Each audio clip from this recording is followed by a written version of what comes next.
Bien, ya está Felipe conmigo. Lo voy a poner en pantalla. A don Fe Vega de la Cuadra. A ver, espérame. Este es, sí señor, ahí estamos. Don Felipe, ¿cómo está usted, querido amigo? Querido amigo Fernando Ampuero, ¿cómo estás? Bien. Aquí, hermano, aquí asistiendo a este show de mentiras por todo lado, hermano. Pero por todo lado. Sí, bueno, si ayer se revelaban mentiras en la voz oficial de gobierno, hoy se revela que al menos la embajadora colombiana también, al decir que no se ha tenido contacto o no se ha llegado a un canal de comunicación con alias Fito, también queda bastante mal parado del Estado colombiano. Mira, yo considero, ya como psicólogo, que las mentiras necesitan ir estructurándose con otras mentiras y sosteniéndose con narrativas para no perder credibilidad. Entonces a una mentira se le suma otra, y esto se vuelve una red, una trama que suena muy feo en los oídos de los espectadores, ¿no?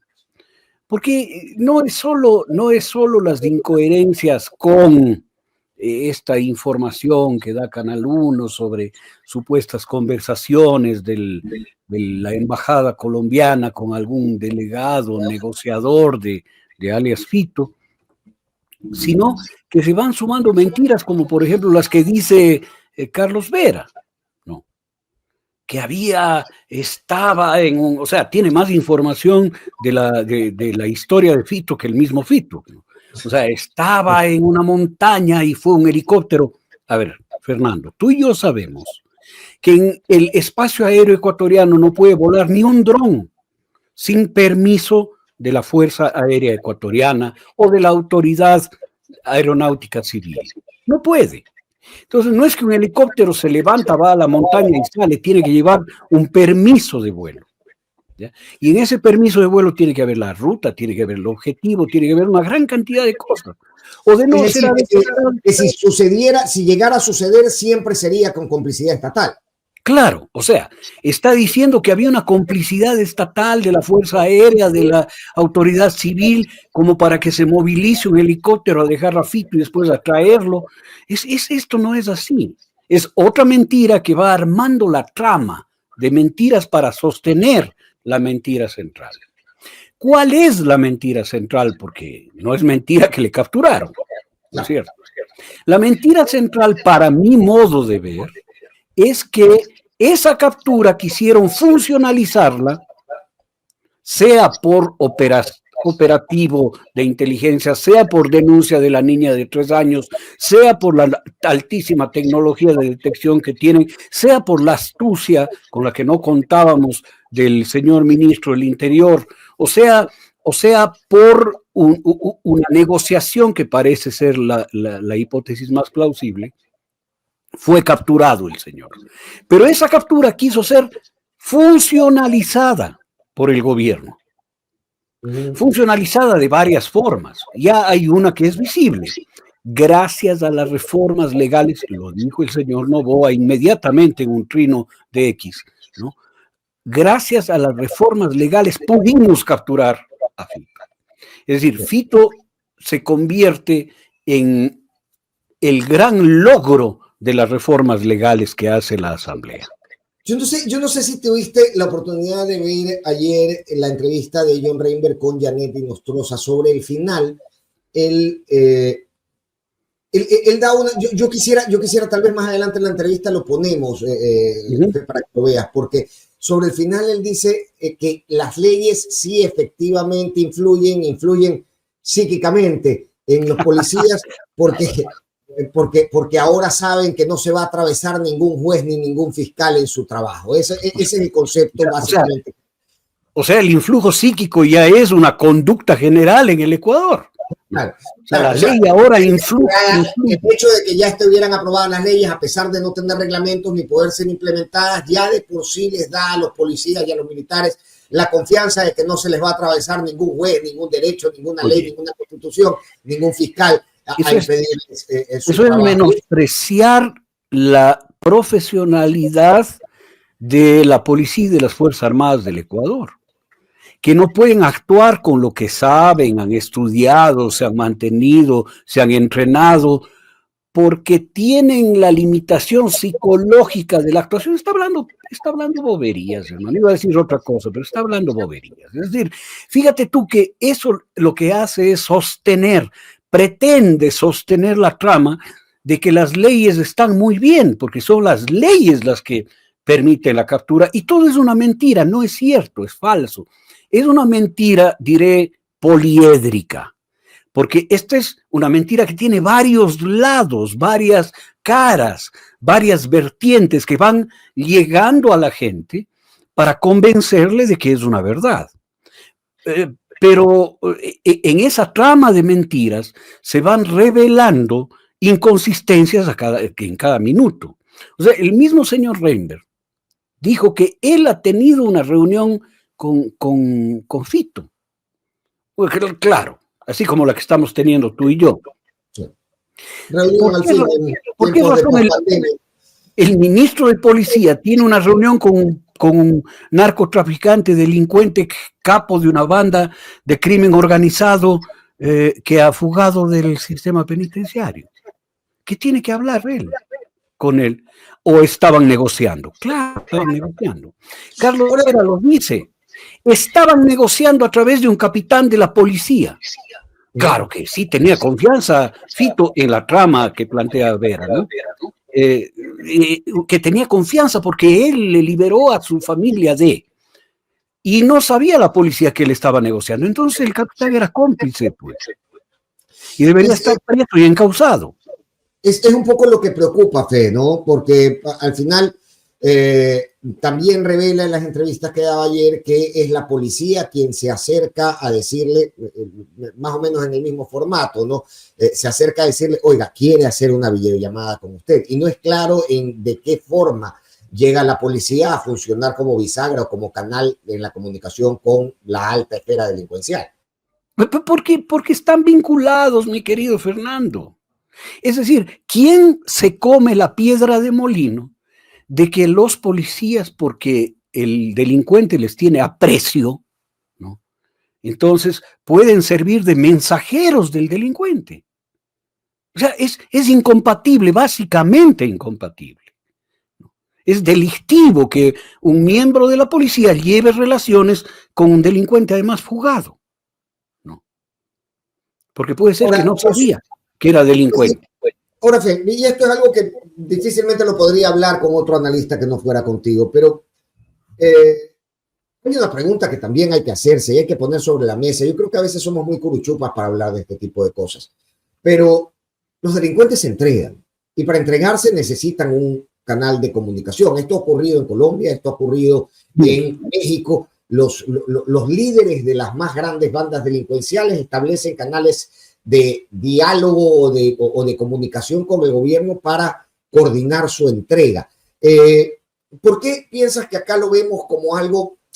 Acá nos sentimos muy puros y tenemos siempre esa voz de que jamás negociaremos con los delincuentes. Si el asunto es capturarlo y volver a ponerlo en la cárcel, y este mecanismo de entrega de los propios delincuentes es algo que hemos visto en otros lugares del mundo, ¿por qué no sería factible acá que se dieran esos canales de negociación? Legítimo, Fernando, legítimo. Hasta en el cine vemos la negociación que hace el hábil policía con el delincuente en la casa, en la película esta, en la serie que se tomaron la Casa de la Moneda de España y tal. Hay la hábil policía que termina siendo amante del capo, ¿no? Que permite la solución del tema. Eso es legítimo, pero yo no estoy en contra de eso. El problema es que no se plantea como eso, pues, Fernando. Eso. Ese es el problema, porque si sale el ministro y dice, hemos llevado una negociación para la entrega del señor, ¿no? y hemos logrado la entrega y aquí está toda la información, fin. Pero ellos quieren tergiversar eso y decir, mira, nosotros somos los héroes que le capturamos al tipo, porque según Fito, inclusive los términos que pactaron le traicionaron. No, está bien. ¿Qué éticamente podría ser hasta necesario, ¿no es cierto? O sea, bueno, pero también es algo que sucede, ¿no? O sea, ¿sabes qué? Pero suelta a claro, los rehenes, bueno, entonces yo quiero un Ferrari, bueno, ahí está el Ferrari, ¿no? Ahí está el Ferrari, está bien, es un juego de engaños, pero lo que no puede pasar es que ese juego de engaños se juegue con la gente y con la opinión pública y diga, nosotros le capturamos gracias a las leyes. Mentira, hubo un acuerdo. Nosotros le capturamos por años de seguimiento. Mentira, hubo un acuerdo, hubo una entrega. ¿Por qué no dicen eso? Ah, porque han llevado años, Fernando, y este es el problema. Han llevado años argumentando que Rafael Correa pactó con la delincuencia y que por lo tanto es el culpable de toda la escalada de violencia criminal del Ecuador. Entonces ellos no pueden salir a decir nosotros pactamos, ¿no? Cuando en realidad todo esto se trata de un pacto con el delincuente, que le incumplen. Esas son las reglas del juego, a mí no me sorprenden, ni estoy haciendo una apuesta moral al tema. Estoy diciendo que hay un engaño, una estafa frente a la opinión pública, y es una estafa poliédrica, porque a esta se suma la prensa, se suman los opinadores, se suma la Asamblea Nacional, parándose a aplaudir un minuto por pedido del presidente. Y en ese aplauso, mi querido Fernando, se suma gente de la Revolución Ciudadana. ¿Qué? No entiende, no entiende. Se paran a aplaudir gente de la Revolución Ciudadana. Para que no les vean con mala cara. O sea, perdóname, hermano. No podemos aplaudir una cosa tan fraudulenta como esa, porque debía salir el señor ministro Reinberg y no tomarse una foto o tomarse una foto diciendo hemos sellado el pacto de entrega y le estamos entregando a la policía. No, para que sea juzgado. Y las condiciones honestas, ¿cómo se ha hecho hasta en el cine, pues, mi querido Fernando? Pero acá la cosa es absolutamente tergiversada para funcionalizarla en esta vocación casi patológica de mentir que tiene el gobierno. Que te voy a hacer un paréntesis chiquito para ponerte otros temas de mentiras, ¿no? Resulta que lo mejor que le ha podido pasar a las mujeres del Ecuador es que la señora Balbonesi firme un acuerdo con Dior, Gucci y otras casas de alta moda y Saint Laurent, qué sé yo, ¿no? Es lo mejor que le pasa a la mujer ecuatoriana con eso. Eso es una mentira, porque las casas de alta costura no le paran bola a las costureras de Atuntaqui, pues. No les interesa. O sea, les interesan los niños y niñas que están tejiendo en barcos, factorías, en mares, en aguas internacionales, en el Asia, en régimen esclavo. Eso les interesa, ¿no? Entonces, plantear que el acuerdo que ella ha firmado en un acto de, ¿qué te diré?, de buen gusto por la moda, ¿no?, que soluciona el problema de la mujer en el Ecuador, es una falacia. Y una falacia que encubre una decisión de gobierno, que es quitar la paridad en los binomios y en los grupos que van a elecciones, en donde ya puedes poner hombres y sacar a las mujeres. Entonces, mira, eso es lo que molesta, no que firme un acuerdo. Y yo soy un admirador de la alta costura, hermano, y no lo voy a negar, ¿no? Que me parece extraordinario las cosas que pueden hacer. Pero eso no me sirve de sucedáneo a la pobreza, la marginación y la falta de inclusión en el Ecuador de la mujer. No. O sea, el problema está ahí. Es más, a mí me gustaría que el Ecuador firme un acuerdo. Quisimos incluir la alta costura en la Bienal Internacional de Pintura de Cuenca como una expresión estética de las artes visuales. No, esto lo intentamos hacer. No fue posible, pero era una idea que yo mismo empujaba. Pero eso no soluciona el problema laboral de las mujeres en el Ecuador. La falla está ahí, en mentir para.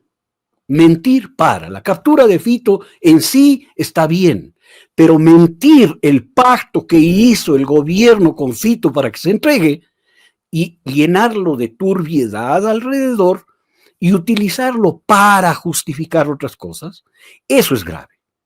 Y mi querido Fernando, sí, pasaremos después a la mentira alrededor de Jorge Glass, ¿no? Sí, vamos a hablar de eso, pero aquí me parece interesante plantearnos también que para que la mentira cuele, necesitas a alguien dispuesto a recibir el espejo. Necesitas a alguien, claro, necesitas una sociedad dispuesta a enloquecerse por los espejos. Entonces, ¿qué nos está pasando a nosotros como sociedad para que este tipo de cosas en la misma semana donde se elimina la paridad de género, existe una sociedad que pueda dar vítores a la visita de la esposa del presidente a una casa de alta moda y decir, sí, ya nos van a recibir unas cuantas costureras ecuatorianas, cuando el perjuicio está hecho 2 días antes y parece nadie notarlo, justamente por el brillo de estas bombas de humo que efectivamente nos compramos, nos las compramos, Felipe. Yo ahí voy a recurrir a un psicólogo norteamericano, George Kelly. George Kelly fue, yo creo que es, porque no creo que ha muerto aún, un psicólogo constructivista que analiza que la conducta humana se construye, se fabrica a través de lo que él llama constructos, y da la teoría de los constructos. Y dice que el ser humano actúa, todos actuamos con una vocación cientificista. Alguien nos dice una hipótesis. La hipótesis es: las leyes nuevas fueron las que capturaron a Fito. Y enseguida, todos los seres humanos tratamos de confirmar esa hipótesis. Por eso dice, tenemos una mente científica.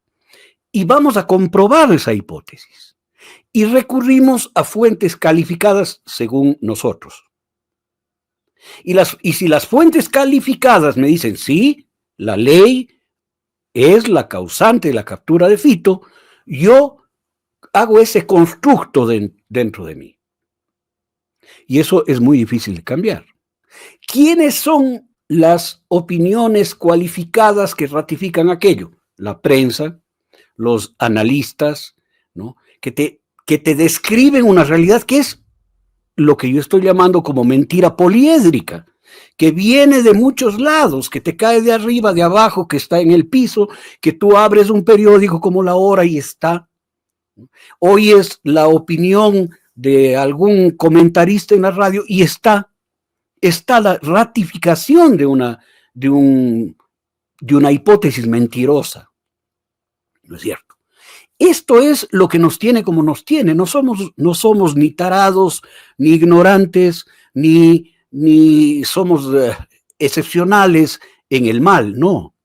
Somos personas comunes y corrientes que las cosas que no comprendemos, que no conocemos a fondo, las tratamos de ratificar con opiniones cualificadas. ¿No es cierto? Y el gran problema está que las mentiras, querido amigo, no es la mentira repetida se convierte en realidad de Goebbels, sino la mentira ratificada se convierte en verdad. Y el sistema ecuatoriano ratifica esas verdades. Si tú ves a la asamblea en pleno aplaudiendo la captura de Fito, es una opinión cualificada que te dice sí, funcionó.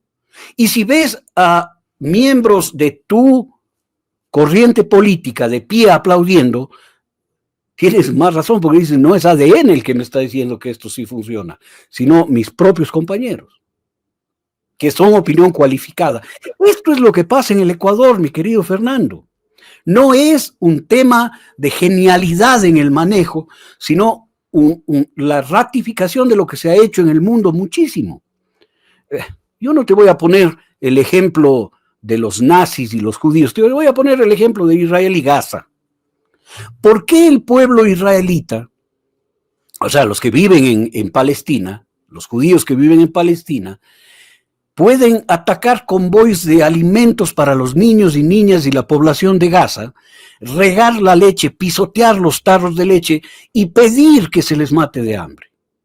Gente común, gente que tiene hijos, gente que es buena, que no son soldados, que no están entrenados para matar, pero están allí haciendo esas acciones, porque eso se les ha inoculado, se les ha inducido a través de este constructo. Hay que matarles de hambre, porque son lo peor que hay, ¿no es cierto? Y esto lo ha puesto la prensa, la opinión internacional, la indolencia de Europa, la indolencia de los gobiernos, la complicidad de los Estados Unidos, la plata que se entra ahí. Es decir, hay todo un aparato que lleva a la gente que vive en los territorios palestinos ocupados a odiar a los palestinos a los que han desplazado. Esta es la verdad de la mayonesa. Y eso nos pasa en el Ecuador, mi querido Fernando.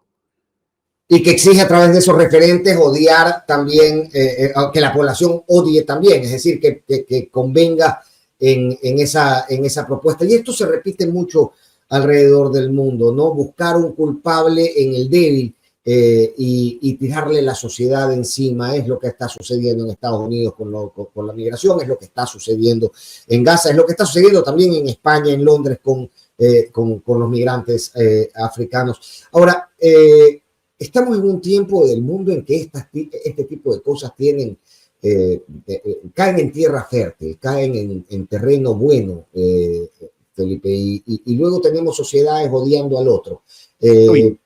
No es nuevo, Fernando. Estamos viviendo lo mismo que ha vivido el ser humano desde que es Homo sapiens sapiens. Desde que somos Homo sapiens sapiens hemos hecho esto. Sigmund Freud, en el fundamento de la psicodinámica, ¿no? que es su aporte a la psicología, dice que hay dos pulsiones en el ser humano, en el alma humano, en la psiquis humana.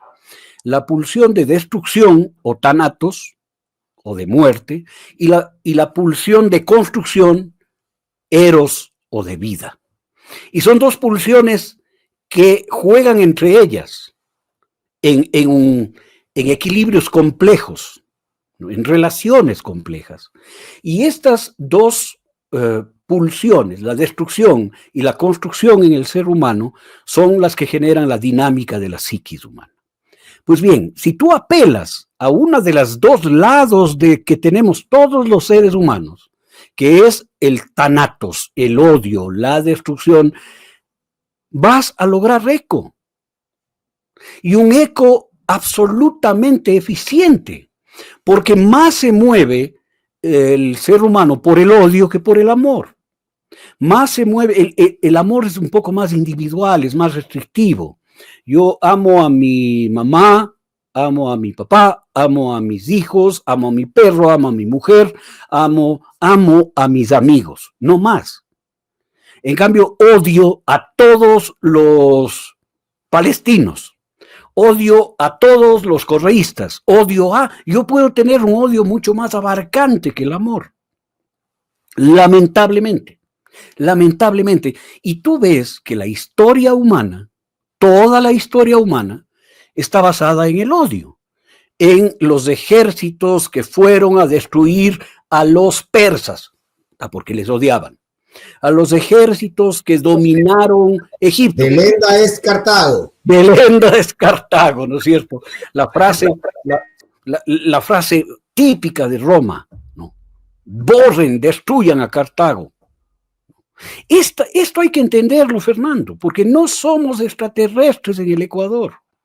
En el Ecuador somos seres humanos víctimas de manipulación, porque el odio crece en la misma medida que se actúa para hacerlo crecer. Es el terreno más fértil, mi querido Fernando. El Ecuador odia desde que es colonia. Yo tengo una novela larga, 700 páginas, que se llama La libertad que no llega. Historia de la independencia ecuatoriana de lo que era el Reino de Quito del 10 de agosto. Y ahí describo perfectamente, que lo he estudiado a fondo, Los odios entre Guayaquil y Quito. El odio que le llevó al gobernador Cucalón de Guayaquil a asesinar quiteños en Babahoyo por el hecho de ser quiteños, ¿no? Que obligó a los cuencanos a cargar de cadenas a los quiteños por el hecho de ser quiteños, que obligó a los pastuzos a fusilar quiteños por el hecho de ser quiteños. Y los quiteños, uno de los miembros de la revolución del 10 de agosto, decía: morlaco ni de leva ni de saco, ¿no? El odio de los quiteños a los cuencanos y el odio de los quiteños a los pastuzos, a la gente de Pasto, que uno de ellos decía que hay que borrar Pasto del mapa, y el odio a los guayaquileños que querían empujarles al mar. Hermano, esto hay que entender. Somos países signados por el odio, porque el odio es buen negocio. El odio es el mejor negocio. Ok, pero en todos estos ejemplos históricos que hemos visto, hay una cierta noción de comunidad. Mi comunidad va a estar bien si yo destruyo al que odio, ¿no? Es decir, nosotros quiteños en comunidad vamos a estar bien porque hay un tipo de... No quiero romantizar los motivos del odio, ni mucho menos, pero hay un tipo de conexión, de vínculo sociocultural entre este grupo de personas que han acordado que la maldad reside en el ajeno y hay que eliminarla. Ahora nos estamos odiando entre iguales. Estás odiando al vecino, estás odiando al que está en el otro lado de la mesa.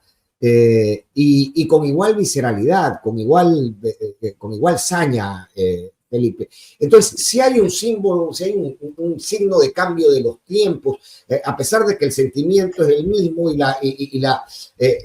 la noción de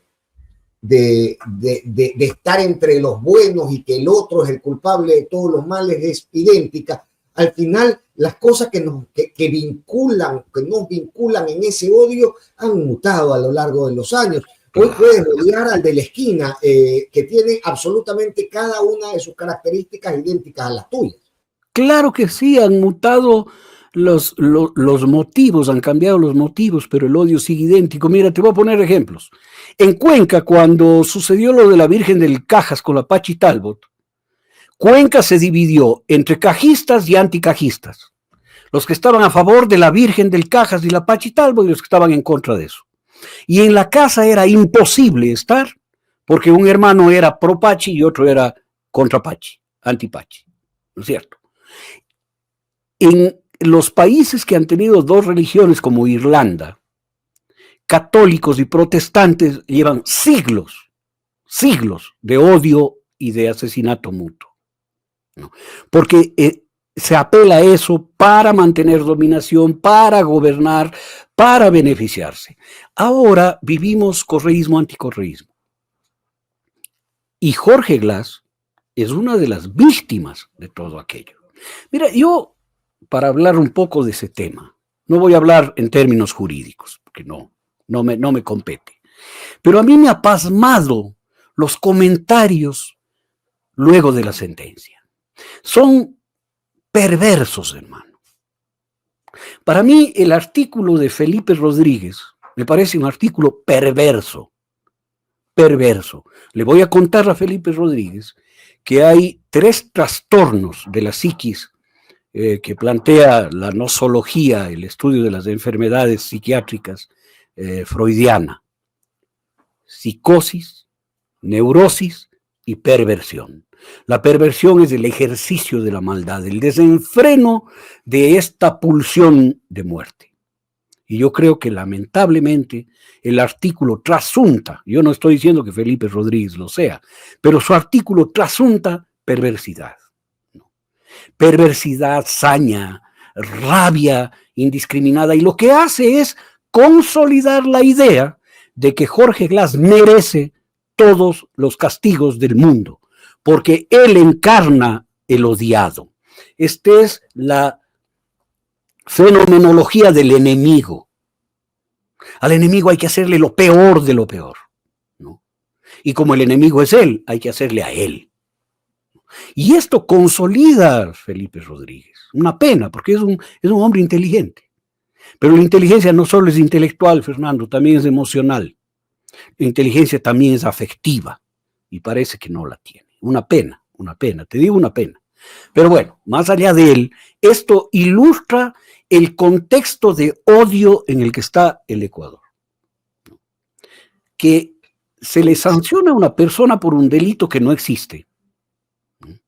Y que se le sancione con la pena máxima. Con la pena máxima. Es decir, usted asesinó. ¿A quién asesiné? No sé, no importa, pero usted asesinó. Pero dígame a quién asesiné. No importa. Usted asesinó y se va a la silla eléctrica. Pero ¿dónde está el cuerpo del muerto? No hay, pero usted se va a la silla eléctrica. Y además le va a indemnizar a las víctimas con 250 millones de dólares. Perdóneme, ¿y cuáles son las víctimas? No importa, pero usted va a indemnizar. Este es el detalle, porque yo en esto no encuentro otro beneficio para estas personas que se alegran, sino la satisfacción en la desgracia ajena. Y estamos satisfaciéndonos en la desgracia ajena, Felipe. Y en Jorge Glass, concretamente, hay un personaje de Juego de Tronos, no sé si viste claro, la serie. Me pareció un final horrible, absurdo, estúpido. Pero Jorge Glass es nuestro tío Greyjoy.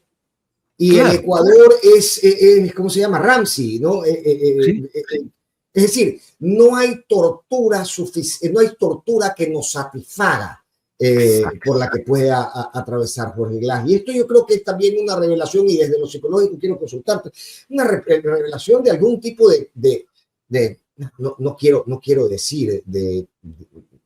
no quiero decir que tenemos una conciencia medio psicopática, pero y porque no me siento en autoridad para ello, pero revela cosas de nuestra conciencia colectiva. Claro, yo tengo una pregunta, mi querido Fernando. ¿Por qué pudo la Inquisición ensañarse de la forma que se ensañó con millones de mujeres en el mundo? Y esto no pasó en la Edad Media, ¿no? Esto es siglo XVII, ¿ya? Es ya en los inicios de la modernidad humana. ¿Por qué se ensañaron de la forma que se ensañaron los inquisidores? ¿Por qué se ensañaron de la forma que se ensañaron los torturadores en la Guerra Sucia Argentina? Con jóvenes estudiantes, con mujeres encinta. ¿Por qué se ensañaron? Porque esto también es un fenómeno humano. Mira, te voy a poner el ejemplo de un experimento que hizo un psicólogo muy joven canadiense que pintó ciertas líneas en las caras de sujetos para ver las expresiones de asco, cómo se movían las cejas, cómo se movía la boca, ya. Y les iba haciendo oler vómito, heces, e iba registrando las. Y se le ocurrió que la cúspide del ejercicio era que con una navaja decapiten a un ratón vivo. ¿Ya? Déjame decirte que todos los sujetos, todos, hombres y mujeres, jóvenes y viejos, creyentes y no creyentes, decapitaron al ratón con sus propias manos. ¿Ya? Todos. No hubo uno que se niegue. Y el estudio de la facialidad le llevó a la conclusión que había un dejo de placer en el acto. ¿Eh? Una cosa repugnante como esa detectaba un dejo de placer interno, es decir, nadie se negó a decapitar a un ratoncito vivo, nadie. Este es un experimento famosísimo, ¿no?, de la conducta humana. Solo por la orden recibida. La orden puede ser un mandato cultural. Yo tengo que vengarme de los corruptos. Es una motivación altruista. Yo tengo que castigar a los sinvergüenzas. Y no hay castigo que satisfaga, porque entro en un sistema de autosatisfacción con esto, de placer. Se me activan los mecanismos de placer en el cerebro. Entonces, y lo asumes como un acto casi heroico claro. de parte. Y ahí hay un detalle importante, ¿no? ¿Por qué nos cuesta tanto mirarnos al espejo, medirnos con el mismo rasero? O sea, al final, votas por odio a Correa, pero porque Correa sembró el odio, ¿no? Me explico, estamos permanentemente siendo víctima de nuestras propias contradicciones y justificándolas cuando estamos todos metidos en el mismo caldero. Mira, querido amigo, la topología anatómica del ser humano nos dice mucho. Nosotros tenemos ojos para mirar al otro, no tenemos ojos para mirarnos. La única forma de mirarnos es con un espejo, que es un recurso inventado, ¿no es cierto? Nosotros siempre miramos al otro, proyectamos en el otro. Proyectamos en el otro. Y nuestros miedos son los que más proyectan. Por eso es tan común que digan, todo homofóbico es homofílico, él mismo es homosexual, pero se niega. Proyecta su rechazo en el otro y le cae a patadas a un homosexual en la calle, ¿no es cierto? Y le ataca. Esta condición es una condición básica de la humanidad. Por eso toda religión te llama a la conciencia y hacerte un autoexamen y mirarte a ti mismo y reconocerte. Y es como una pelea casi perdida. La autoconciencia es muy difícil, Fernando. Y esto hay que entenderlo en términos políticos, no en términos psicológicos, sino políticos, ¿no? La valoración de mis propios actos nocivos es casi imposible. Por lo tanto, yo puedo proyectar en el otro y el poder tiene que cuidar que la sociedad no proyecte en el otro, porque no vas a crear sociedades como la que estamos creando, sociedades racistas, xenófobas, machistas, que violentan a los niños y niñas, como la última reforma legal, que se les va a juzgar como adultos. Esa es una proyección brutal de la psiquis general del Ecuador.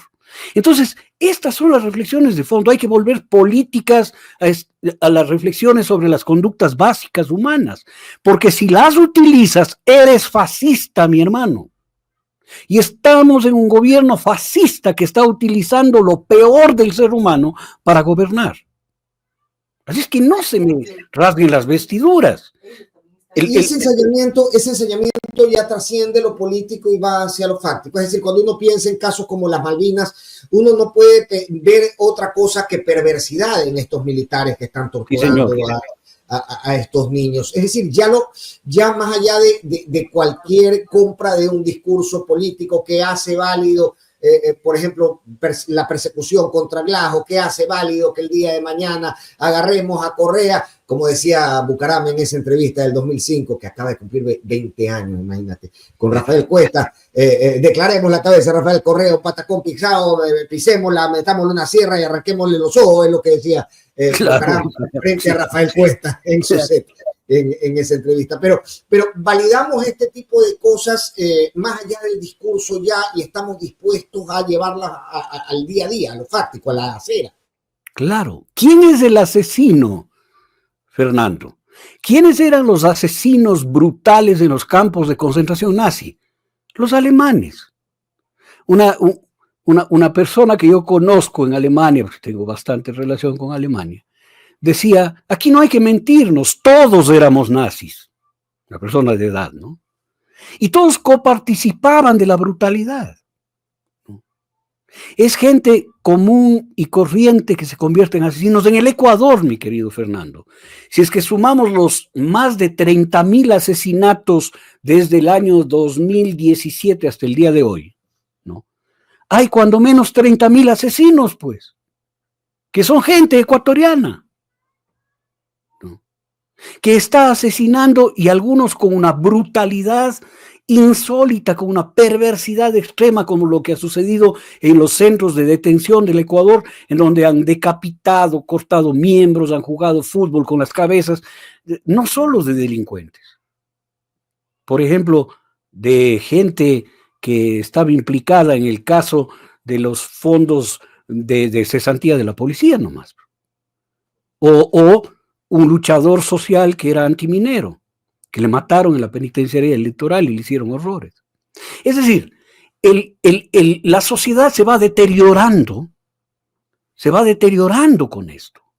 El fascismo no es solo un modo de administración política, se convierte en un modo de ser de las sociedades.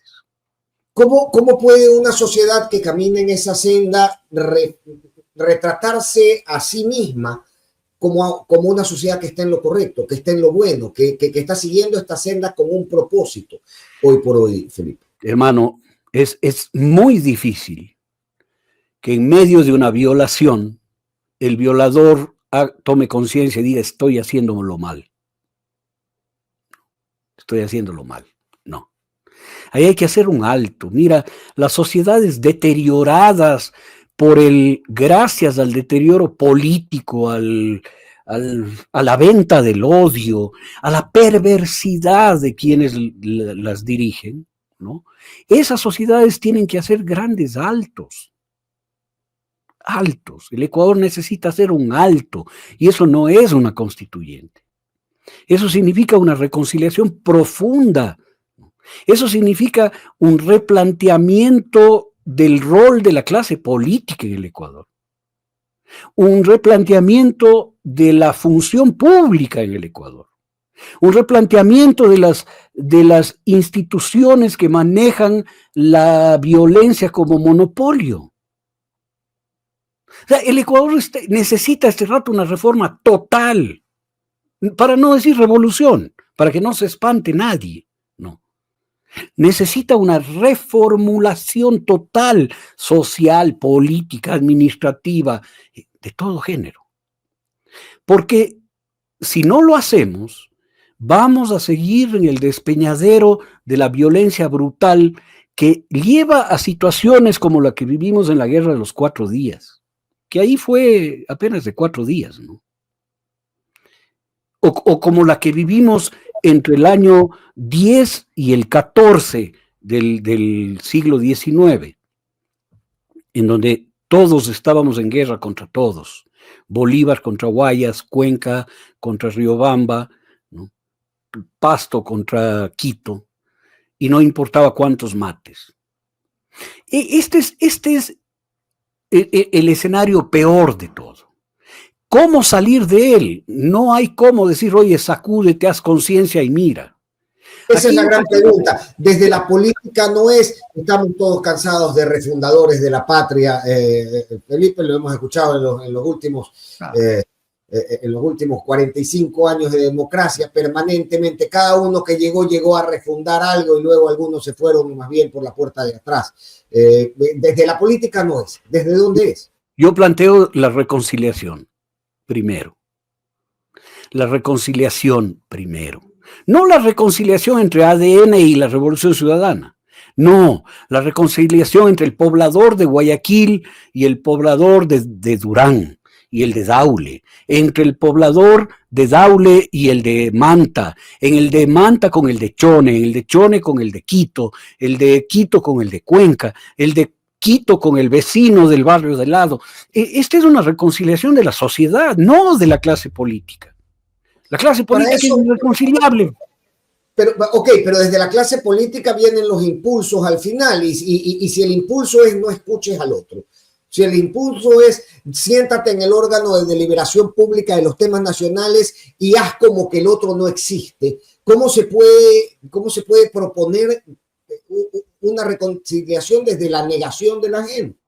Porque, mira, estamos en un momento en donde esa clase política que convoca al odio está fracturando su base.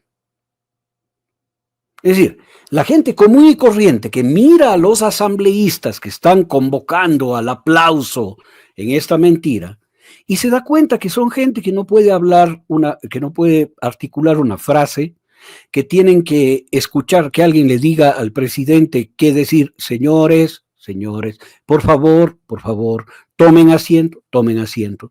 Eso va fracturando la credibilidad en esas voces que son, como diría en la teoría de George Kelly de los constructos, que son las voces autorizadas, cualificadas para ratificarte un constructo. Y esos constructos empiezan a caer. Y cuando caen de la conciencia de la gente, se quedan sin lo que necesita un político, que es base de apoyo. ¿No es cierto? Podrán hacer el fraude que hicieron, pero la próxima ya no les va a dar hacer un fraude. Claro, los procesos sociales son más largos, son más costosos, por lo tanto, son más sufridos, por lo tanto. ¿Ya? Pero se dan. Y el Ecuador va a ir hacia un proceso que supere estos liderazgos que no son los que nos han llevado hacia un estado de felicidad, de construcción, de afecto, sino de todo lo contrario, de destrucción, de odio, de confrontación, de muerte, de miedo, ¿no? Esto va a pasar en el Ecuador, Fernando. Estoy convencido que va a pasar en el Ecuador. Y no de la mano de la clase política, de la mano de la gente común y corriente, de la gente que está espantada sobre el futuro de sus hijos. Yo no diría, ¿sabes qué? Tal vez un evento catastrófico es lo que convoca a las sociedades a unirse más allá de sus diferencias. Pero el 2016 hubo un evento catastrófico en el que nos unimos y todo el mundo mandaba y hubo un pueblo ecuatoriano muy dispuesto a tenderle la mano a ese desconocido en Manaví y Esmeraldas, y luego salimos de ahí a perseguir al que estaba encargado de la reconstrucción hasta que se muera en la cárcel. Porque, hermano, en un clinch de box es un ingenuo el boxeador que apuesta a dar un solo golpe y tumbarle por nocaut a su contendor. Eso es el evento catastrófico que podría unirnos y tirarnos de la compulsión de muerte a la compulsión de vida. No es cierto, Fernando. Para ganar un encuentro boxístico de 15 asaltos, tú tienes que trabajar cada asalto hasta llegar al asalto número 15 con tu contendor agotado y darle el golpe que le noquea, ¿no es cierto? El cambio en el Ecuador tiene que ser así. Tiene que ser un trabajo de a poco, de hormiga, que vaya creciendo, que vaya ganando territorio, que vaya copando la conciencia de la gente hasta que llegue un momento en donde el Ecuador diga, basta. No es por la vía del golpe de suerte o de la catástrofe la que reivindica a los pueblos. Ahí más bien lo que haces es crear un estado de aprovechamiento ideal para que la política que apuesta a este tipo de manejos masivos, pues haga lo que quiera hacer, ¿no? Fíjate tú que el ascenso de Hitler al poder se dio por el crash de la bolsa de valores de Nueva York. Es decir, la catástrofe económica permitió que el nazismo surja en Alemania y tome el poder. Yo no creo en esas apuestas, yo creo en esto otra. El avance de la conciencia, el avance de este otro lado del ser humano, que es el lado afectuoso, que está por la vida, que empieza a manifestarse en muchas formas, Fernando. Empieza a manifestarse en favor de los animales, empieza a manifestarse a favor de la ecología, todo lo que sea vida. Que se irá manifestando después hacia los derechos de las personas, ¿no? ¿Qué está sucediendo en los Estados Unidos, mi querido Fernando? Que salen a defender a los migrantes mexicanos en California. Eso para mí es el avance de la conciencia, ese avance lento. Y es un poco la tarea que yo me he impuesto como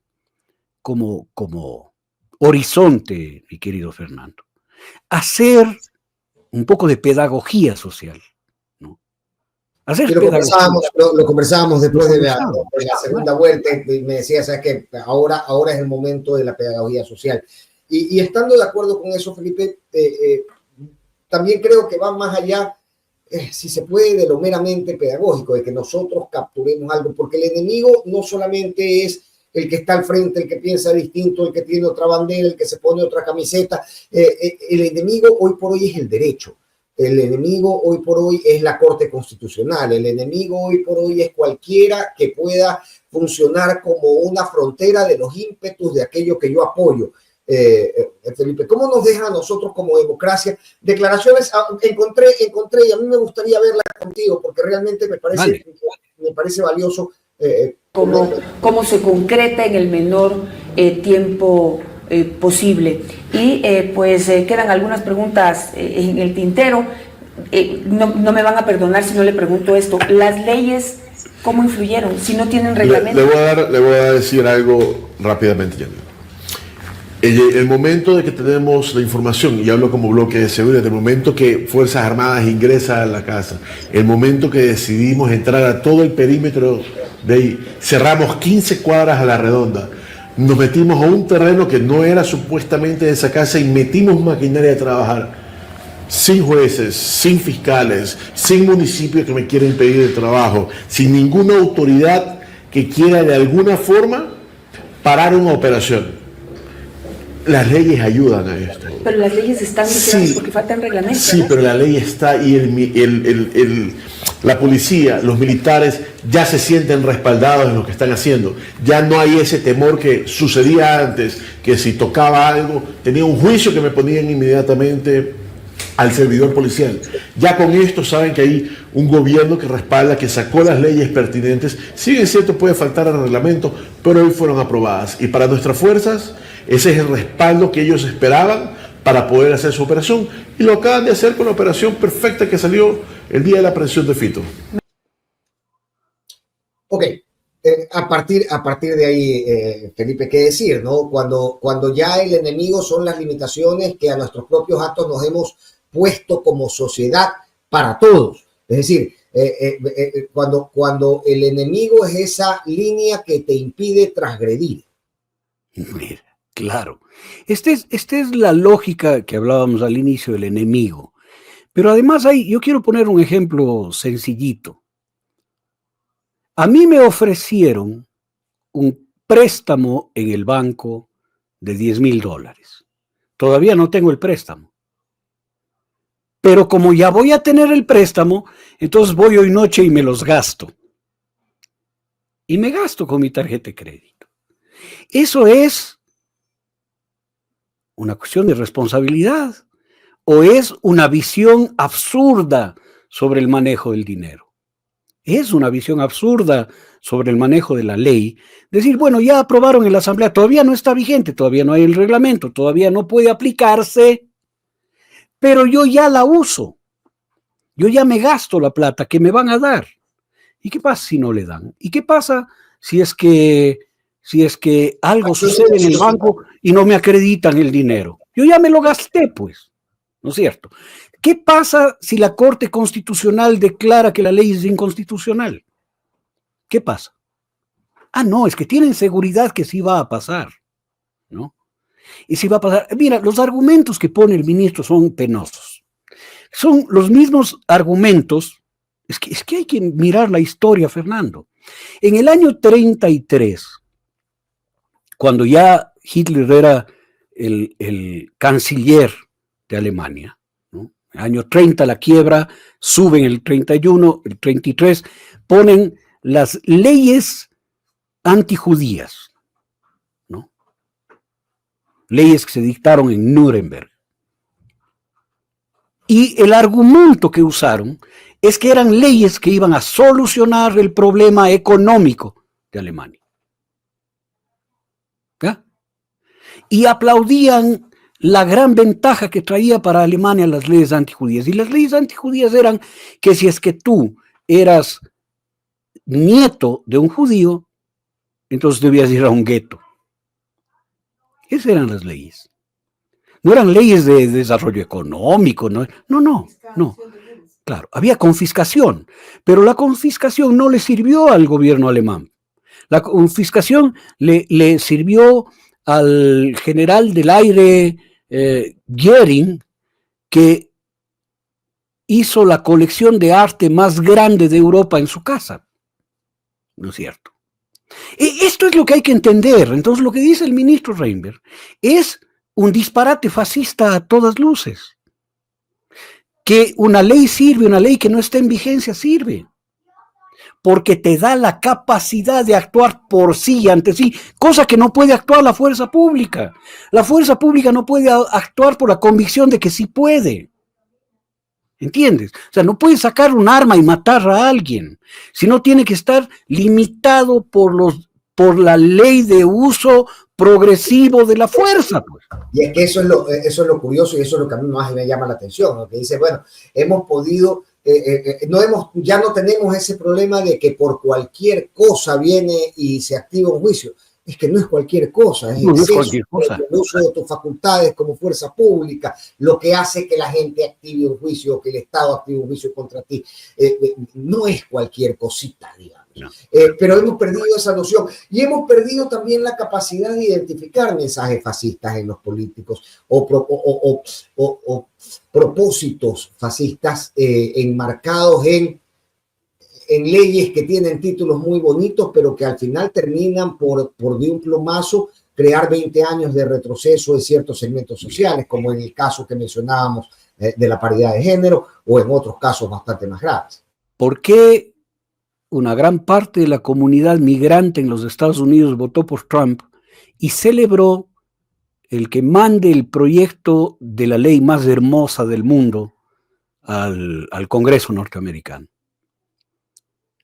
Sin darse cuenta de que ahí estaba su sentencia de expulsión y que hay el objetivo de sacar 1 millón de migrantes por año de los Estados Unidos. Porque las personas que están en este proceso del odio, de ser víctimas de este aliento que te hace crecer tu pulsión de destrucción, ¿no? Y tu justicierismo, porque quieres ser justiciero y destruir al enemigo, ¿no? Les gusta escuchar, Fernando, como a todos creo, soluciones simples a problemas complejos. Entonces, si alguien me da una solución simple a un problema complejo, yo me voy con esa idea.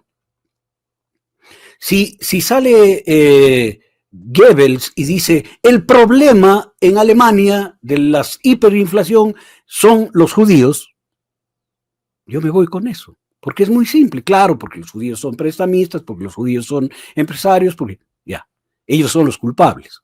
O si alguien dice, el problema aquí es que Jorge Glass es un delincuente, ¿no? Entonces vamos con esa solución sencilla para un problema muy complejo. O si dice, bueno, la policía ahora sí puede actuar porque tiene una ley, yo entiendo que sí, pues, es una solución simple a un problema complejísimo que es el problema de la delincuencia, ¿no? Y me voy con esa solución. El fascismo vende soluciones simples, Fernando. Soluciones simples que terminan siendo el dogal de la gente. Eso es lo que hizo Mussolini, creador o el gran dirigente del pensamiento fascista, y que cuando la gente se dio cuenta de lo que estaba haciendo con su novia Chiara Petacci, le mataron a golpes, a patadas en la calle y le colgaron en una pared, ¿no? Porque se sintieron estafados constantemente por estas soluciones falsas. Eso ojalá no pase en el Ecuador, ojalá el Ecuador no llegue a ese límite, ojalá podamos por la vía de la conciencia ir creando un número crítico que permita un cambio en el Ecuador. Y que gente como el señor Reinberg se dedique al sector privado, qué sé yo, ¿no? Pero que no vuelvan por el sector público, porque nos han hecho un daño monumental, que no vuelve el ministro que tiene la Defensa Nacional, que le ha hecho un daño a las Fuerzas Armadas que no tienes idea, hermano, ¿no? Se me queda algo. Reinberg también anunciaba que el sistema de protección de las cárceles, el SNAI, va a estar integrado por militares y policías en servicio pasivo. ¿Cómo estás viendo esto, Felipe? Absurdo, hermano, absurdo. O sea, yo pensaba en los inicios del paramilitarismo, obviamente marcando unas distancias, pero pensaba en Colombia, Felipe, que se dio más o menos integrando a exmilitares y expolicías a estas fuerzas. Claro, no eran fuerzas oficiales, no era una entidad pública lo que integraba, pero indefectiblemente se me vino a la cabeza estos inicios cuando escuchaba yo decir esto y lo observo con preocupación. No sé si la compartes. No la comparto, para nada. Cuando yo estaba en el Ministerio de Defensa, hablábamos mucho con los mandos de esta pulsión ecuatoriana de que sean las Fuerzas Armadas y la policía ahora las que pongan solución militar, policial a los problemas de la nación. No funciona el sistema médico, entonces hagan los hospitales militares y policiales porque esos sí van a funcionar. No podemos manejar Petroecuador, entonces llamen a la Armada para que la Armada administre Petroecuador, porque ellos sí van a poder. Entonces, la educación está mal en el Ecuador, entonces hagan que las Fuerzas Armadas y la policía tengan sus universidades, que a ellos sí van a ser buenos. No podemos gobernar el país porque los civiles no. Entonces llamen a las Fuerzas Armadas para que den un golpe y den administrando, ¿no es cierto? No podemos manejar las cárceles. Entonces llamen a las Fuerzas Armadas y a la policía para que manejen las cárceles.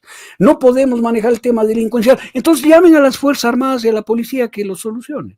Y nunca solucionan, mi querido Fernando, porque no tienen esa experticia, porque no saben gobernar, no saben educar, no saben sanar, no saben. Ellos pueden tener un hospital para sus miembros de su institución, pero no pueden manejar el sistema de salud pública, pues, ¿no? Ellos pueden tener su universidad de especialidades en defensa y tal cosa, pero no pueden manejar la educación pública, ¿no? Ellos pueden aplicar la defensa nacional, pero no pueden administrar las cárceles. Esas son tareas del poder civil, tienen que entenderlo. Pero este también es un rasgo del fascismo, ¿no? Que todas las soluciones son policiales y militares. Entonces, hay problemas en Alemania, crea la Gestapo y pon las SS y al que jode mátale, ¿no? Esas soluciones son las soluciones fascistas, las que aplicó otro gran fascista en sus términos, que se llamó Francisco Franco Bahamonde, ¿no es cierto? ¿Ya? Y de esa época viene la frase con la que se defendió la asambleísta acusada por haber dicho fascista a las leyes, ¿no? Diciendo, venceréis pero no convenceréis. Eso lo dijo ante Milán Astray, el más famoso fascista, que entró a la Universidad de Salamanca, sacó su arma y dijo, cuando yo oigo la palabra cultura, saco mi pistola. Eso es fascismo, ¿no? Claro. Abajo la inteligencia, viva la muerte, gritó en la Universidad de Salamanca. Y el rector de Salamanca le dijo eso. Venceréis, pero no convenceréis, porque tenéis el poder y las armas, pero no tenéis la razón. Obviamente lo llevaron preso, ¿no? A don Miguel de Unamuno.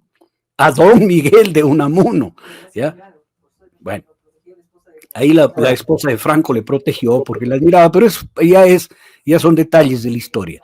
Esto, mi querido hermano, es exactamente lo que están haciendo acá. Sacar una pistola ante lo que no entienden. Sacar una pistola. Entonces, hay que administrar las cárceles. Ponga a las Fuerzas Armadas. Oye, las Fuerzas Armadas no son basurero. Yo recuerdo a Jaime Nebot en algún momento decirle a los concejales, aquí sí hay deliberación. Yo hablo y ustedes, si quieren, escuchan. No. El escenario de diálogo que se planteaba en el Consejo de Guayaquil. Estamos en un momento en que ya institucionalmente llevamos esto como motivo, digamos, para funcionamiento de las instituciones. Pero fíjate, eso es frase de un gran cínico, ¿no? De un gran cínico en la política. Pero eso ya no hay acá. El fascismo es otra cosa. No. Ya no hay ni siquiera cinismo en la política. Hay una incapacidad absoluta y la única respuesta es la de Milán Astray, sacar un arma, ¿no? Sacar un arma, poner un arma por delante. Y esto es la forma de definir al fascismo, ¿no? Porque eso es lo que están haciendo. El momento que dice aquí, problema en la cárcel, que sean las Fuerzas Armadas las que manejan eso, a bala. ¿No? Problema en las calles, que son las Fuerzas Armadas. Oye, ¿cuánto tiempo están las Fuerzas Armadas en la calle? ¿Qué beneficios en la lucha contra la delincuencia organizada hemos tenido? Cero, patatero. Como dicen. Si a mí me preguntan que yo describa la presencia de las Fuerzas Armadas en la seguridad ciudadana en un solo evento, creo que a todos se nos viene el evento a la cabeza. No es beneficioso para la sociedad, es más bien catastrófico. Como los niños de las Malvinas, por ejemplo. Es lo primero en que se piensa cuando uno habla de los militares en las calles. Si tú dices eso, los resultados, estamos pisando el año que probablemente es el más violento de la historia. Claro. Ahora, fíjate que son tan torpes en su gestión, torpes, porque no se dan cuenta que esto es un poco más largo que el tiempo que ellos llevan recibiendo beneficios de sus familias como herederos, ¿no? Es bastante más largo. Entonces, al empujar a estos 3 jueces venales, impresentables, a que tomen la decisión que tomaron con Jorge Glass y con el señor Bernal, ¿no? No se dan cuenta que ellos se ponen la soga al cuello porque es un precedente jurídico. Que cuando pregunte otra corte, otros, al señor Noboa, ¿qué hicieron con la plata del impuesto al IVA, con el 3%, y un solo dólar haya sido desviado, va a tener que devolver todo lo causado por el alza del 12 al 15% del IVA? O sea, ni siquiera eso se dan cuenta. La Asamblea no se da cuenta que al encauzar o permitir el encauzamiento penal de la asambleísta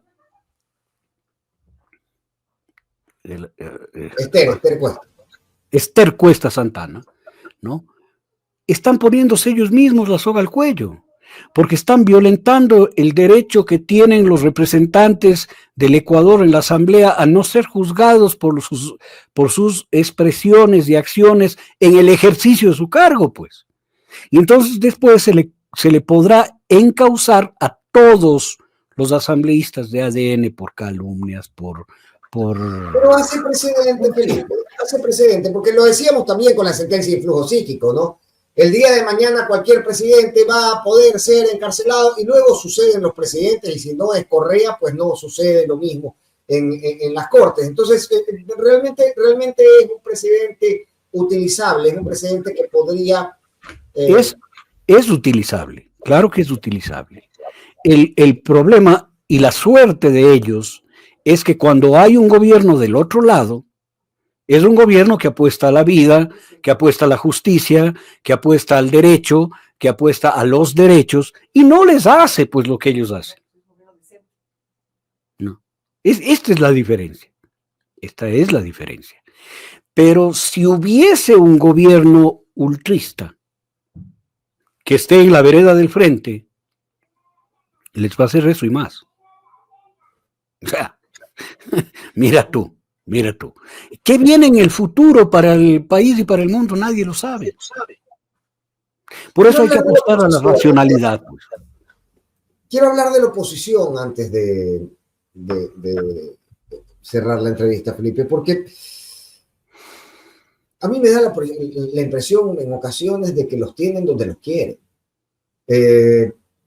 Me reía, no voy a decir el nombre por supuesto, pero conversaba con un buen amigo asambleísta la semana anterior y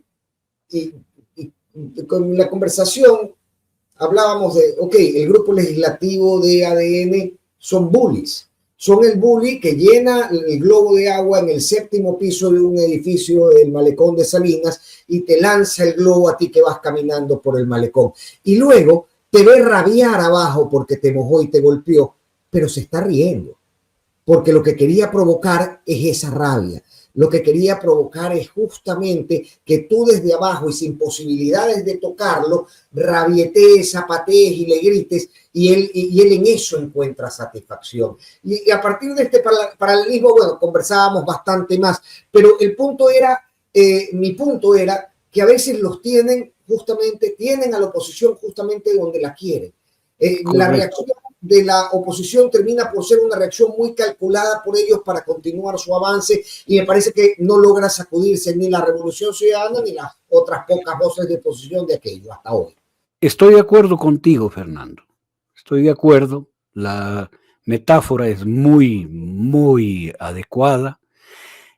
Ahora, yo tengo unas consideraciones que lo he conversado con algunos queridos y cercanos amigos, tanto de la Revolución Ciudadana como de la Asamblea.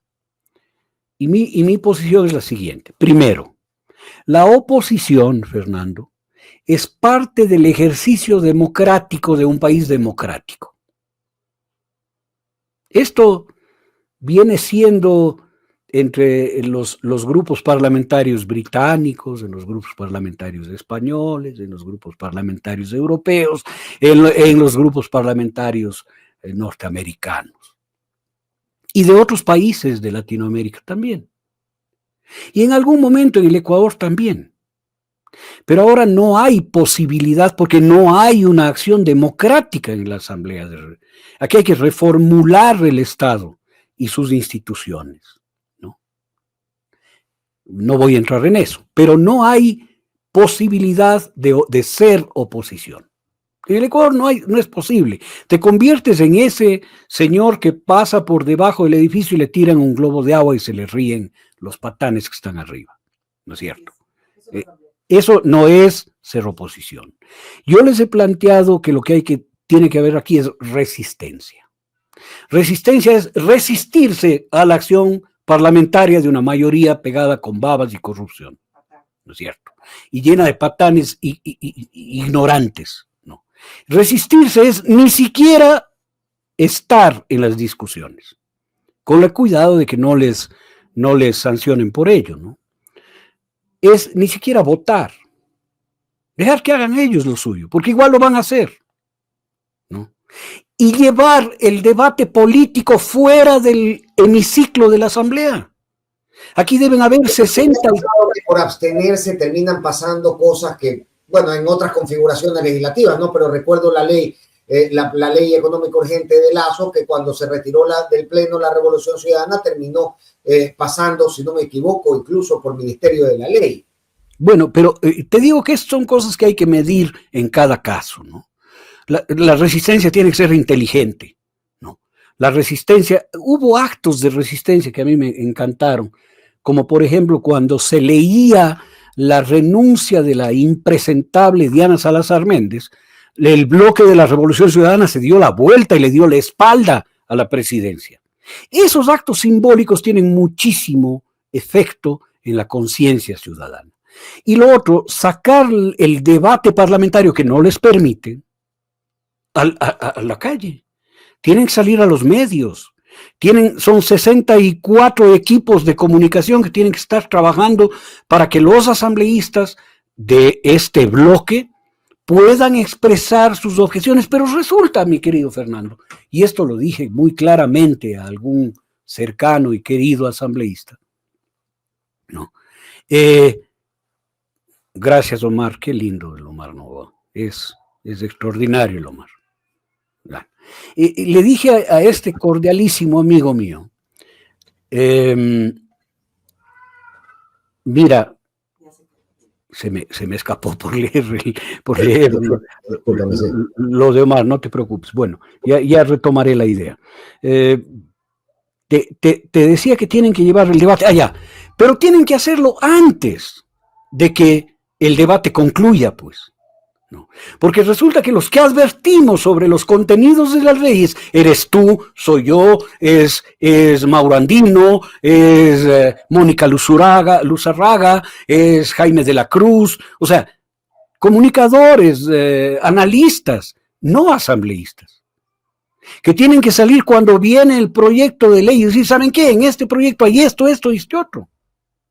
Ahora, esta vertiginosidad por aprobar cosas y meter además disfrazadas de económicas urgentes o violentando la unidad en la materia, otras disposiciones, tiene que ver con eso, tiene que ver con la imposibilidad de abarcar por parte de la oposición, por parte de la opinión pública, por parte de los analistas, la cantidad de reformas que se están llevando adelante. A veces, y Felipe, al final uno tiene solo un par de ojos y una sola cabeza, o sea, de 24 horas en el día, a veces no da el tiempo para seguir el ritmo. No te da a ti, pero 64 asambleístas con equipos de asesoría, de cuando menos 4 personas, Estás hablando de casi 300 personas, o 300 y más personas, que podrían estar atendiendo eso, pues, hermano.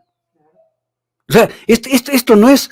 Pero el problema es que quieres dar esa pelea, quieres mover el escenario de confrontación fuera del hemiciclo donde te tiran los globos de agua desde el 7º piso, ¿o no?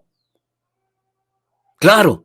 Esa es la pregunta que yo he hecho a algunos asambleístas de la Revolución Ciudadana. ¿Quieres deliberar seco o no? Claro, este es el punto. Bueno, pero qué importante sería para la misma Asamblea Nacional, que tiene una valoración lamentable en la conciencia del Ecuador, que sus asambleístas representantes salgan a reivindicar la labor del asambleísta afuera. Mira, acabo de ver una cosa maravillosa. Los asambleístas de la Revolución Ciudadana en el Azuay acaban de sentarse en el Parque Abdón Calderón, en el Parque Central de Cuenca, en la Glorieta, a explicar las posiciones frente a las leyes. Me parece estupendo. Fantástico. Me parece fantástico. Iniciativa del asambleísta Roque Ordóñez junto con los demás asambleístas del bloque azuayo. Ayer estuvo Roque por acá y no me lo comentó.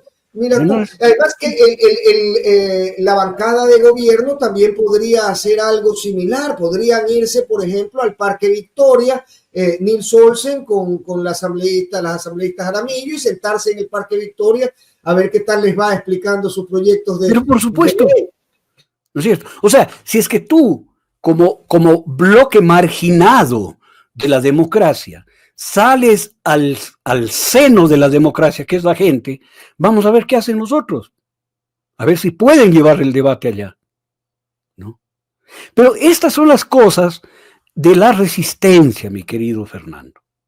Estas no son las cosas del acomodo medio democraticoide a las condiciones en las que venga y le vamos, como se hizo en algún momento, le vamos a aprobar las leyes para que no joda. ¿Sabes qué me molesta mucho eso? Hay que saber ser oposición. No. Que somos oposición propositiva si no les dejan hablar. ¿Dónde está lo propositivo de la...? Yo también creo que necesitamos una oposición más creativa, igual que tú, ¿no? Con otras ideas y con otras formas de hacerse escuchar. Pero cuando se justifica el hecho de votar con el gobierno, se lo justifica desde ahí, ¿no? Hay que saber hacer oposición. Entonces, mi tipo de oposición es hacer aportes a leyes de este tipo que al final creo que son condenables en su gran mayoría, en su gran parte, en su núcleo. Claro, porque vamos ahora a saquear tu casa. Bueno, pero ¿sabes qué? No le molesten a la abuelita que está durmiendo. Claro, pero toquen el timbre. Claro, no le toquen el timbre a la abuelita. O sea, y eso es en la democracia, en una democracia en donde se confrontan los intereses, en una sociedad política de clases. Tú no puedes jugar así. Tienes que dar tienes que enfrentar en la política. Y se enfrenta en la base de la democracia, mi hermano, y la base de democracia no está en el hemiciclo parlamentario, sino en la calle, no haciendo protestas, sino hablando con la gente, explicándole a tus votantes, porque son 5 millones de votantes de la Revolución Ciudadana, hermano, que estamos esperando la voz de nuestros representantes. Y no solo la de Javier Lazo, no solo la de Roque Ordóñez, sino la de todos y todas.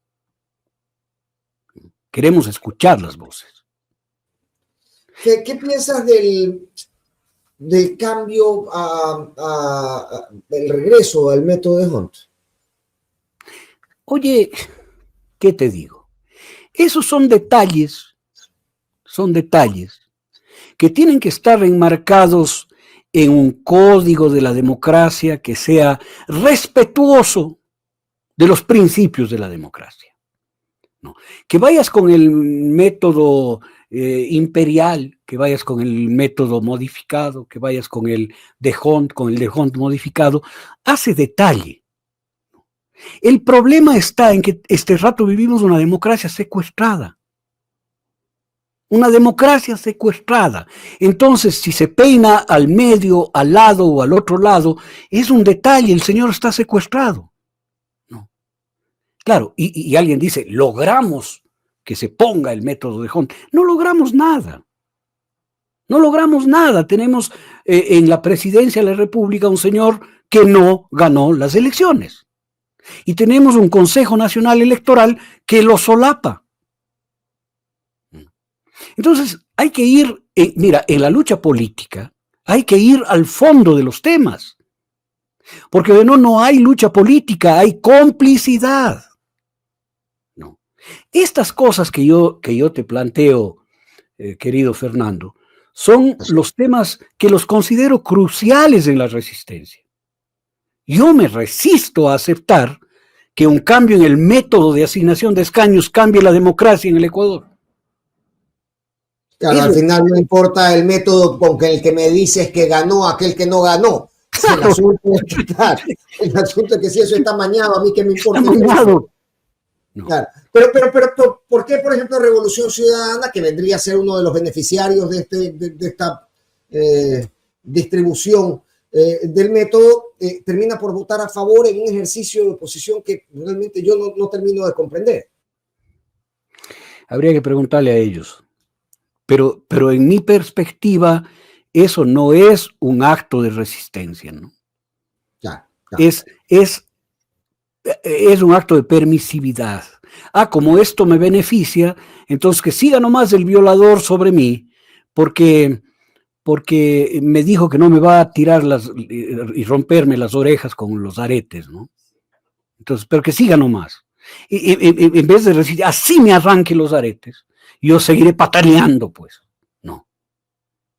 Para causarle la mayor dificultad al violador que está abusando de mí. Esto es un poco el fondo que hay que entender, Fernando, ¿no?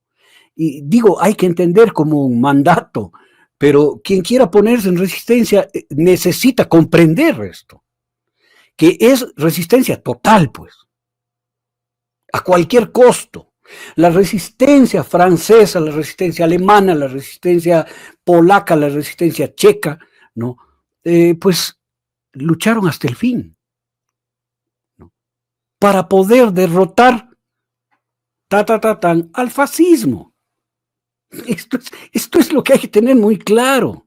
Ellos no derrotaron a un ejército invasor, derrotaron a una posición ante la vida y ante la política y ante la economía y ante el destino que se llama fascismo. Y fue esa resistencia la que los derrotó.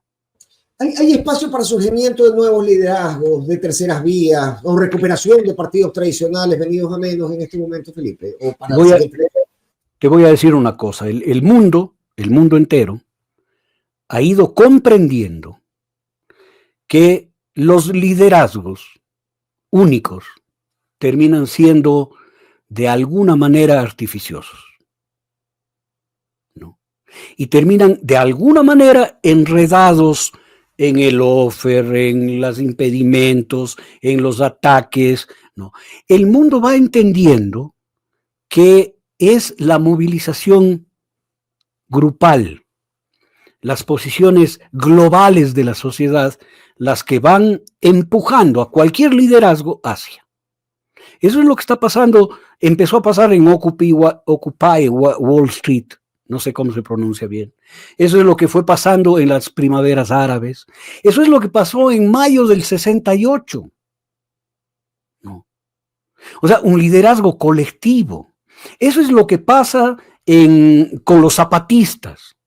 Eso es lo que pasa con la lucha antiminera. Eso es lo que pasa con las luchas populares de los indígenas, de los mapuche, ¿no? Son procesos colectivos en donde no hay un gran líder que maneja y a su antojo guía o desguía, que le lleva a situaciones como las que ha vivido la CONAIE, ¿no? En donde se desnaturaliza rapidísimo la organización popular.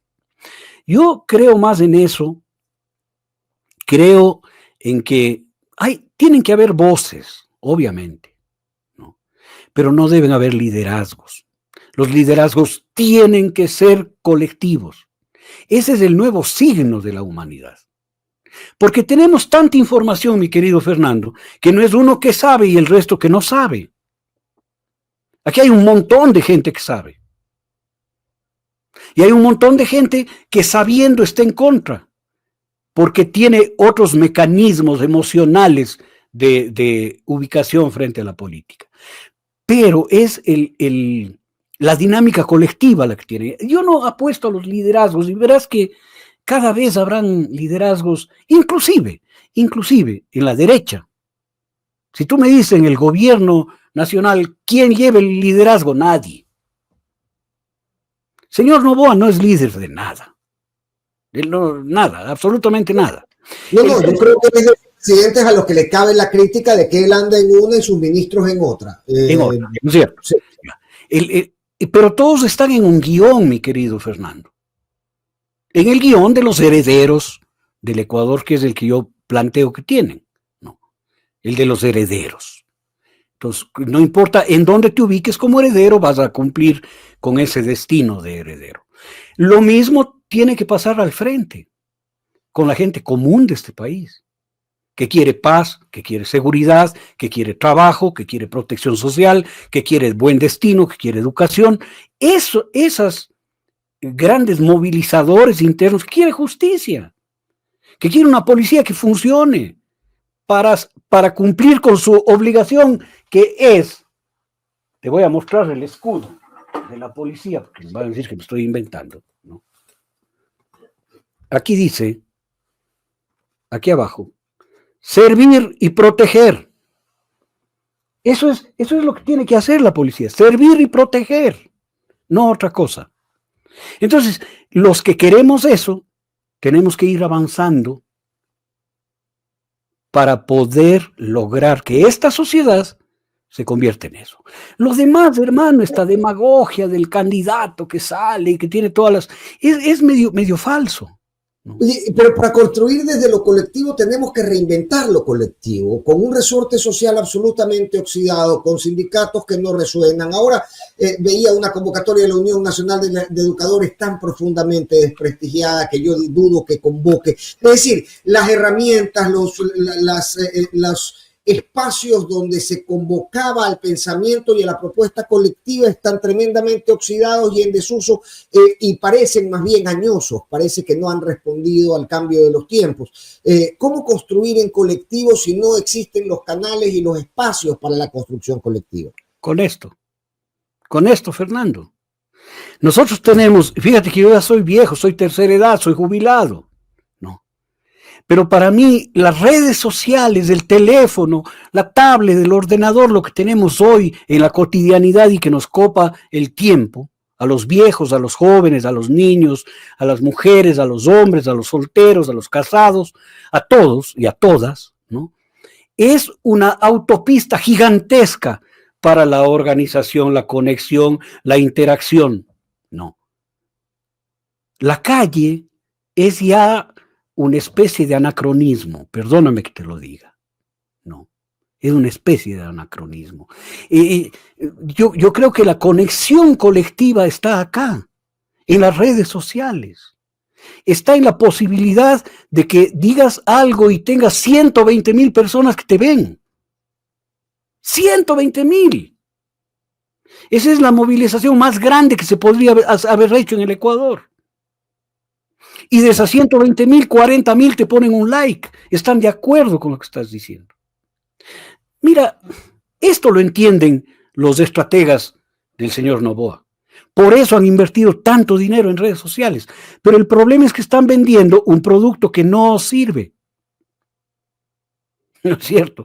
Cuando nosotros salimos a plantear estas otras cosas, mi querido Fernando, y tal vez aquí estoy haciendo una confesión de parte que me pondrá en la mira de los que no quieren que suceda, ¿no?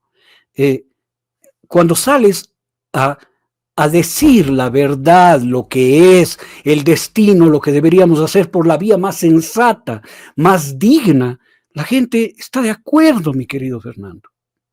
Está de acuerdo.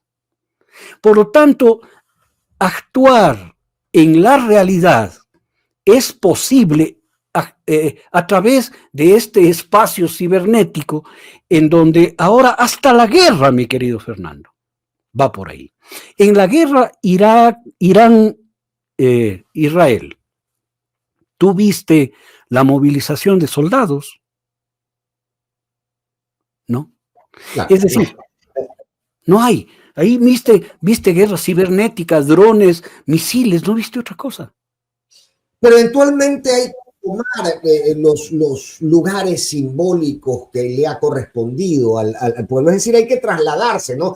Quedarse en este ejercicio de burguesía vaga, de decir, sí, estoy bravo, ¿no? Y dar like y hacer un comentario molesto en redes, en algún momento exige un traslado a otra esfera de la realidad, Felipe. Sí, en algún momento, pero yo no te sabría decir cuál, cuándo, dónde, cómo.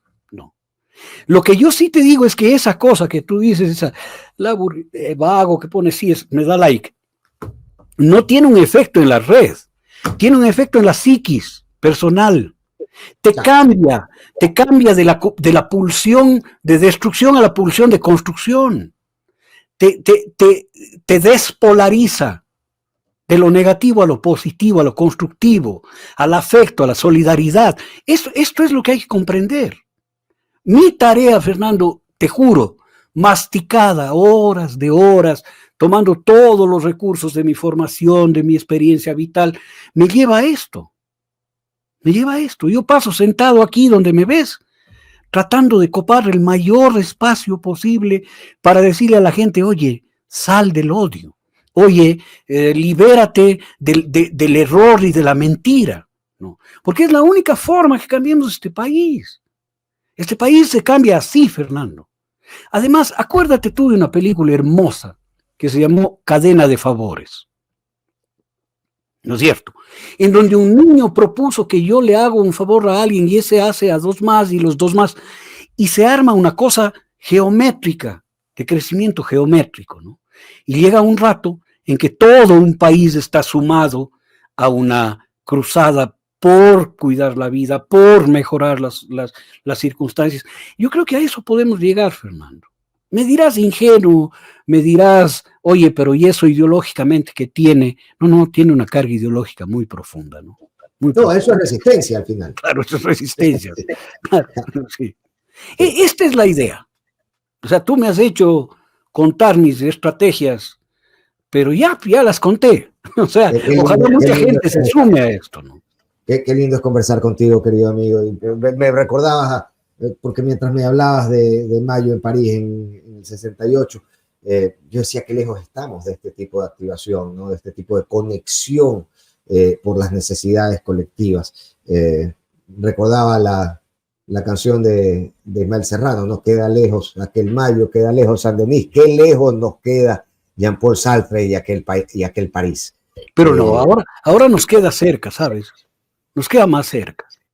Yo creo que estamos en una situación extraordinariamente promisoria, porque, como decía el Che Guevara, la hora más oscura de la noche es cuando más cerca está el amanecer, ¿no?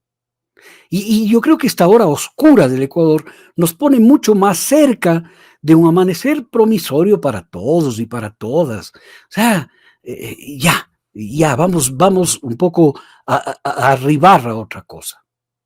No sé cuándo, no sé cómo, pero lo que sí estaré viendo cómo las estrellas se muevan para que salga el sol en este país, hermano. Sí sé cuál es mi senda y agradezco por eso. sé cuál es el camino que hay que caminar y dista mucho del que estamos viendo como sociedad. Te mando un abrazo gigantesco, querido. Para ti, Fernando, querido, para tus papis, tus hermanos, pues siempre el cariño de siempre, ¿no? Lo mismo para toda la casa, para la Sol y para ti, querido amigo. Ahí está la Sol. Ojalá podamos vernos. Gracias, Felipe, siempre le dice doña Prodo ahí. Gracias, doña Produ. Un abrazo, querido. Chao, hermano. Nos vemos. Chao, chao. Bien, qué lindo es conversar con los amigos y sobre todo cuando los amigos tienen esta apertura para mostrarte no solamente lo que piensan, sino de lo que están hechos. Y al final por eso son amigos. Al final por eso son la gente que a uno le gusta tener cerca en esta vida. Porque así como ven a Felipe hacer un llamado a la conciencia,